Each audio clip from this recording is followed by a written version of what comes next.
Hello friends, welcome to easy notes for your online study channel. आप सबके अपने YouTube channel पे आप सभी का बहुत बहुत स्वागत है।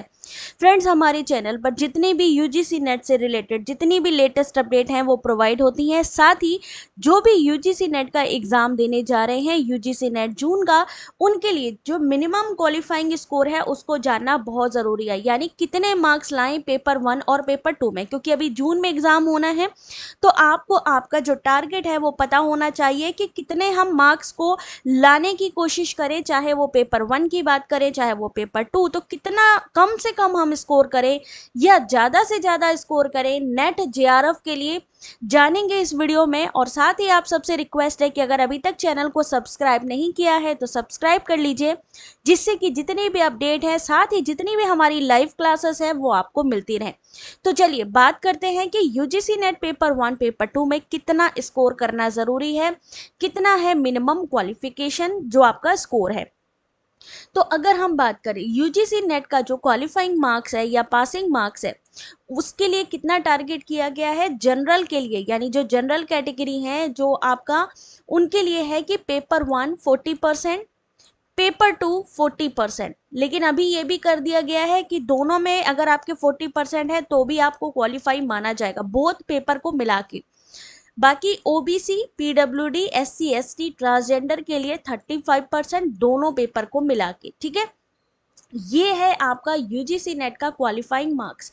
कितने मार्क्स का पेपर होता है, जैसा आप जानते हैं कि 300 मार्क्स का पेपर होता है, 300 मार्क्स का होता है। पहला जो क्वेश्चन पेपर है पेपर 1, उसमें आपके 50 क्वेश्चंस आते हैं, हर क्वेश्चन 2 मार्क्स का होता है। यानी पहला पेपर आपका 100 नंबर का हुआ। सेम ऐसे ही दूसरा जो पेपर है उसमें 100 क्वेश्चन आते हैं, जो सब्जेक्टिव है 2 मार्क्स उसके भी रहते हैं हर क्वेश्चन के, तो वो हुआ 200, यानी टोटल हुआ 300। ठीक है, यानी यहाँ पर इन्होंने बोला कि आपके दोनों को मिला के 40%। देखिए ये भी है, लेकिन अभी जो नया FAQ आया है उसके अकॉर्डिंग अगर आप दोनों में 40% ले आते हैं तो आप क्वालिफाई कर लेंगे। लेकिन क्या सिर्फ ये 40% या 35% लाने से क्या आपका नेट क्लियर हो जाएगा? क्या आप जेआरएफ को क्वालिफाई कर लेंगे? तो जानते हैं थोड़ा सा। यहाँ पर मैं आपको एक स्लाइड दिखाना चाह रही हूँ कट ऑफ मार्क्स की। दिसंबर 2022 का जो अभी लास्ट एग्जाम हुआ है फरवरी मार्च में, इसका मुझे कट ऑफ आपको दिखाना पड़ रहा है कि ये जो इन्होंने लिखा है कि मिनिमम क्वालिफिकेशन मार्क्स, क्या उसका इस पे असर पड़ता है। तो यहाँ पर देखिए जो फिलोसॉफी सब्जेक्ट है, ठीक है, अनरिजर्व यानी जनरल वालों की अगर हम बात करें तो अगर असिस्टेंट प्रोफेसर, यानी अगर वो सिर्फ असिस्टेंट प्रोफेसर का क्या मतलब है, अगर वो सिर्फ नेट क्वालिफाई करते हैं तो उन्हें कहा जाएगा कि वो असिस्टेंट प्रोफेसर है। ठीक है, अगर वो जेआरएफ क्वालिफाई करते हैं, जेआरएफ और असिस्टेंट प्रोफेसर, ठीक है, उसके लिए क्या क्राइटेरिया है, 300 मार्क्स, जैसे कि मैंने आपको बताया कि टोटल किससे होएगा, 300 मार्क्स से होगा।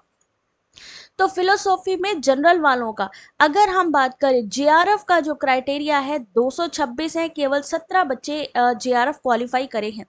226 का क्या मतलब है, कितने मार्क्स हो गए, 300। 300 से आप या 3 से इसको आप डिवाइड करने की कोशिश करिए, कितना हुआ,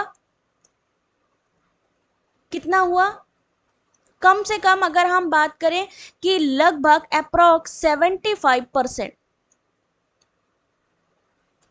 कितना हुआ 75%। यानी यहाँ पर अगर आप फिलोसॉफी में नेट जेआरएफ लेना चाहते हैं तो आपको कम से कम 75% के अराउंड लाना होगा। अब यहाँ पर क्या 40% से क्वालिफाई होगा, नहीं, 200 से नेट होता है। 200 का मतलब है आप क्या करेंगे, 3 से डिवाइड करिए, 300, या तो 300 लिख दीजिए इंटू 100 कर दीजिए, या फिर सीधा 3 लिख दीजिए, कितना आप डिवाइड करिए,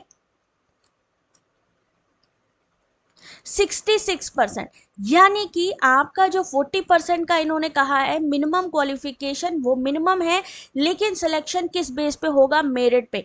तो यहाँ पर ये दिखाने का मतलब यही है कि आपकी मेरिट में आप जब आओगे तभी आपका नेट जेआरएफ में सिलेक्शन कराया जाएगा।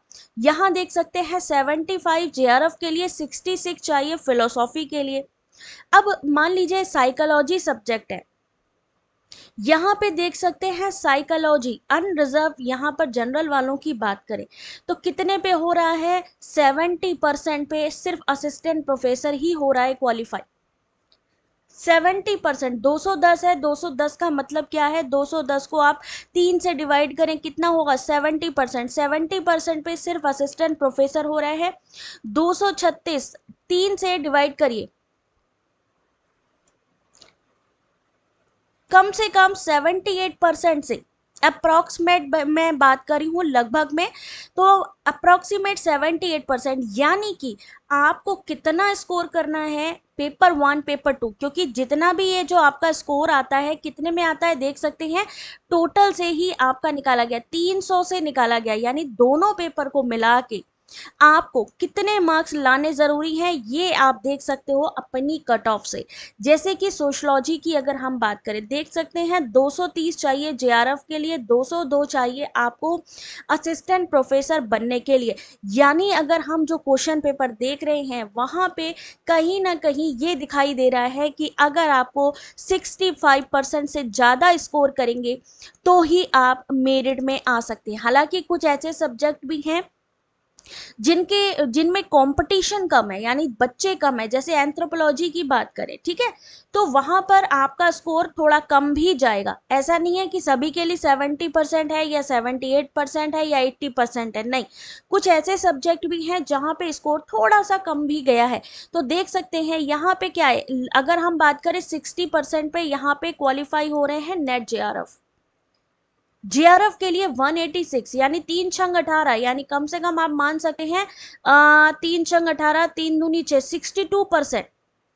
ठीक है, यहां पे आप देख सकते हैं करीब हो गया 56 से 58 के करीब आपका यहाँ पर स्कोर। यानी कुछ ऐसे सब्जेक्ट भी हैं जहां पे मेरिट कम जाती है, कहीं पर मेरिट हाई जाती है, लेकिन यस, आपको मिनिमम मान के चलना है कि अगर आपको जेआरएफ निकालना है तो कम से कम आपको 65% से ऊपर का ही स्कोर मानना होगा, क्योंकि ये कुछ सब्जेक्ट हैं। लेकिन जैसे अगर हम बात करें हिंदी सब्जेक्ट, सोशलॉजी सब्जेक्ट, ठीक है, अगर हम बात करें इकोनॉमिक सब्जेक्ट, इन सब का जो कट ऑफ है वो हमेशा हाई जाता है, क्योंकि इसमें कैंडिडेट ज़्यादा है, कंपटीशन ज़्यादा है। तो जिसमें कैंडिडेट ज़्यादा है उसका नेचुरल सी बात है, जैसे लॉ है इसका भी हाई रहता है, 196 पे असिस्टेंट प्रोफेसर और 236 पे आपका नेट जेआरएफ का क्वालिफाई होता है। देख सकते हैं 705 बच्चे अभी लास्ट फरवरी मार्च के एग्जाम में असिस्टेंट प्रोफेसर बने जनरल कैटेगरी से, वहीं ओनली 54 जो बच्चे थे उनको नेट जेआरएफ मिला, जिनके की 236 के अराउंड थे जो यहाँ पर मार्क्स, उनका जो है नेट जेआरएफ क्वालिफाई हुआ। मिनिमम 236 है, मिनिमम 196 है। सेम ऐसे ही बाकी कैटेगरीज में ईडब्ल्यूएस को यस थोड़ा सा यहाँ पे रियायत मिलती है, थोड़े कम मार्क्स लाने पड़ते हैं। ओबीसी एससी एसटी बाकी की कैटेगरी को भी आपने चेक कर लेना है। तो आपको करना क्या है, क्या करना है, आपने अभी देखा कि पेपर 1 हो चाहे वो पेपर 2 हो, इन दोनों के ही मार्क्स काउंट किए जाते हैं एक साथ। ठीक है, इन सब का एक साथ मार्क्स कैलकुलेट किया जाता है। और जो अभी आपने देखा कि नेट जेआरएफ के अगर हम बात करें सिर्फ नेट की तो अराउंड 65% के होता है। अगर हम जेआरएफ की बात करते हैं तो आपको 70% से, नेचुरल सी बात है, ज़्यादा स्कोर करना होगा तो आपका जेआरएफ होगा। तो करना क्या है, जैसे कि आप जानते हैं पहले क्वेश्चन पेपर में 50 मार्क्स आते हैं, दूसरे में आते हैं 100। तो यहां मत कैलकुलेट करिए, मार्क्स को मत कैलकुलेट करिए, आप सिर्फ किसको कैलकुलेट करेंगे, आप अपने जो नंबर ऑफ क्वेश्चंस है, यानी अगर 50 क्वेश्चन आते हैं तो कोशिश करिए कि पहले पेपर में 30 प्लस आपके सही होने चाहिए क्वेश्चंस। सेम ऐसे ही अगर हम बात करें सेकेंड पेपर में 100 क्वेश्चन आते हैं, कोशिश करिए कि आपके जो मार्क्स हो वो 70 प्लस हो, 70 प्लस सही हो। ठीक है, 65 टू 70 प्लस आपके सही होने चाहिए क्वेश्चंस, तब आपका जो स्कोर है वो बनेगा नेट जेआरएफ के लिए। जब आप 30 लाएंगे तो 30 इंटू कर दीजिए 2, बनेगा 60। सेम ऐसे ही यहाँ पे अगर मान लीजिए 70 है तो 70 इंटू कर दीजिए 2, बना 140। और अगर आप इसी चीज को मान के चले कि हाँ भाई मेरे को ऐसे ही स्कोर करना है तो 140 160 कितना हुआ, 200, अगर आप 200 ले आते हैं तो आपको कोई भी नहीं रोक सकता है नेट जेआरएफ के लिए।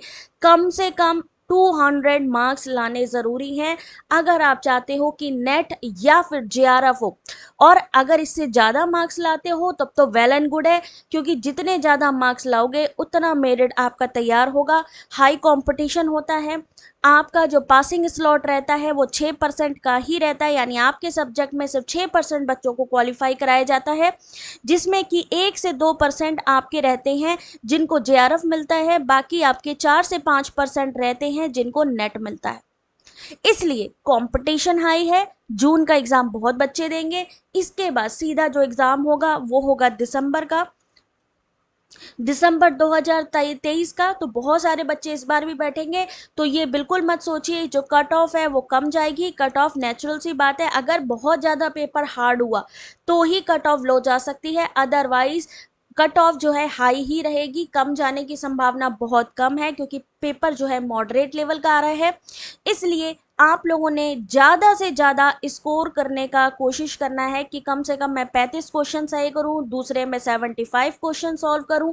जितना ज़्यादा से ज़्यादा, सिर्फ ये नहीं है कि इतने question, all questions are compulsory. ध्यान से देखिए, सारे क्वेश्चन कंपलसरी हैं, कोई भी निगेटिव मार्क्स नहीं है। इसलिए कोई भी क्वेश्चंस को आपको ब्लैंक छोड़ के नहीं आना है, सारे क्वेश्चन पे टिक करके आना है। और कोशिश करिएगा कि कोई भी क्वेश्चन आपसे छूटे नहीं, और कम से कम 35 क्वेश्चन पहले पेपर में सही होने चाहिए और दूसरे पेपर में 75 क्वेश्चंस कम से कम सही होने चाहिए। तो ही आप एक्सपेक्ट कर सकते हैं कि आपका नेट जेआरएफ हो जाएगा। और बाकी अगर आपकी कोई क्वेरी होती है, जो चीज़ ना समझ में आए, आप हमें कमेंट करके पूछ सकते हैं। आई होप ये चीज़ आपको समझ में आई होगी। जो भी आपका सब्जेक्ट है, एक बार लास्ट टाइम का यानी दिसंबर 2022 का कट ऑफ उठा के देख लीजिए, क्योंकि उस कट ऑफ से नीचे आपका स्कोर नहीं जाना चाहिए। अगर पिछली बार आपका मान लीजिए सब्जेक्ट है जिसमें आपका 210 पे जेआरएफ है, तो इस बार भी कोशिश रहेगी एनटीए की कि आपका स्कोर 210 से 212 तक ले जाए, या अगर डाउन भी होता है तब भी आपका जो स्कोर है 205 से 210 के बीच में ही रहेगा, यानी अराउंड आपके 200 के बीच में रहेगा। तो अपने जो दिसंबर 2022 का कट ऑफ सब्जेक्ट वाइज सब लोग देख लीजिए, उसके अकॉर्डिंग तैयारी करिए। ऑल द वेरी बेस्ट, क्योंकि एग्जाम आ रहा है। और कोई क्वेरी हो तो कमेंट करके पूछ सकते हैं। वीडियो अच्छा लगा हो, इन्फॉर्मेशन अच्छी लगी हो तो वीडियो को एक लाइक करें। Thanks for watching.